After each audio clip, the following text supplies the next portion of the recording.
உலக அமைதியை பற்றி எல்லா மதத்தவர்களும் எல்லா அரசியல் கட்சி தலைவர்களும் சிந்தனையாளர்களும் நீண்ட நெடுங்காலமாக பேசிக் கொண்டுதான் இருக்கிறார்கள். பல்வேறு மதத்தவர்கள் வாழுகின்ற இந்த உலகத்திலே, மத நம்பிக்கையற்றவர்கள் வாழுகின்ற இந்த உலகத்திலே, பல்வேறு நாடுகள், மொழிகள், கலாச்சாரங்கள் என்று பல வகையாக முரண்பட்டிருக்கக்கூடிய மனிதர்கள் வாழுகிற இந்த உலகத்திலே நம்ம அனைவருக்கும் அமைதி வேண்டும் என்று எல்லோருமே ஆசைப்படுகிறோம். எல்லாருமே இந்த உலகம் அமைதியாக இருந்தா தான் நல்லது என்று முஸ்லிம்கள் விரும்புகிறார்கள், இந்துக்கள் விரும்புகிறார்கள், கிறிஸ்தவர்கள் விரும்புகிறார்கள், அனைவருமே விரும்புகிறார்கள். ஆனா உலக அமைதியாக இருக்க வேண்டும் என்று விரும்புகிறார்களே தவிர அந்த அமைதியை எப்படி அடைவது, அந்த அமைதிக்கு என்ன தீர்வு என்ன என்பதை உலகத்தில் அதிகமான பேர் அறிந்து கொள்ளவே இல்லை. எந்த ஒரு பிரச்சனையும் தீர வேண்டும் என்று சொன்னால் அதனுடைய காரண காரியங்களை கண்டுபிடித்து அதை களை எடுத்தால் தான் தீரும். ஒரு இடத்துல சாக்கடை இருக்கிறது, அதிலிருந்து பயங்கரமான துர்நாற்றம் வந்து கொண்டே இருக்கிறது.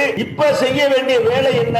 சாக்கடை அப்புறப்படுத்தணும். அந்த சாக்கடையிலிருந்து வாடை வராததுக்குரிய ஏற்பாடுகளை எல்லாம் செய்யணும். இதை செய்யாம என்ன செய்யறாங்கன்னு கேட்டா சாக்கடைக்கு மேல செண்டு தெளிக்கிறாங்க. இது அது நீக்குமா?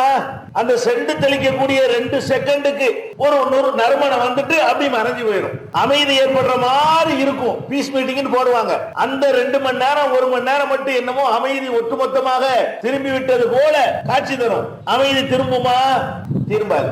அப்ப அமைதி சாக்கடை அந்த துருவாடை போக வேண்டும் என்று நிஜமாக விரும்பக்கூடியவர்கள் என்ன செய்யணும் என்றால் அந்த துருவாடை எங்கிருந்து வருது, இங்கிருந்து வருது, இதை போக்குறதுக்கு என்ன செய்யணும்? இதை ரிமூவ் பண்ணணும், இதை எடுக்கணும். இதுல மறுபடி இந்த இடத்துல சாக்கடை வராத ஏற்பாடு செய்யணும். அல்லது சாக்கடை அடைத்துக் கொண்டிருந்தால் வேகமாக அது போய் சேர்வதற்குரிய ஒரு வாய்க்காலை ஏற்படுத்தி கொடுக்கணும். இப்படி ஒரு தூரநோக்கோட செயல்பட்டார்களே ஆனால் அந்த தெருவுல சாக்கடை வாடை இருக்காது. இதான சாக்கடைக்கு தீர்வு.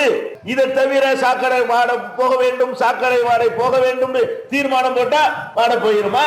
சாக்கடையினால் என்னென்ன கேடு வருது 2 மணி நேரம் சொற்பொழிவு நிகழ்த்தினால் உடனே அந்த வாடை போயிருமா? அதைத்தான் இன்றைக்கு நாட்டில் உள்ள எல்லாரும் செய்து கொண்டிருக்கிறார்கள். உலக அமைதிக்கு தீர்வு, உலக அமைதிக்கு தீர்வு வேணும் என்று சொல்லுகிறார்கள்.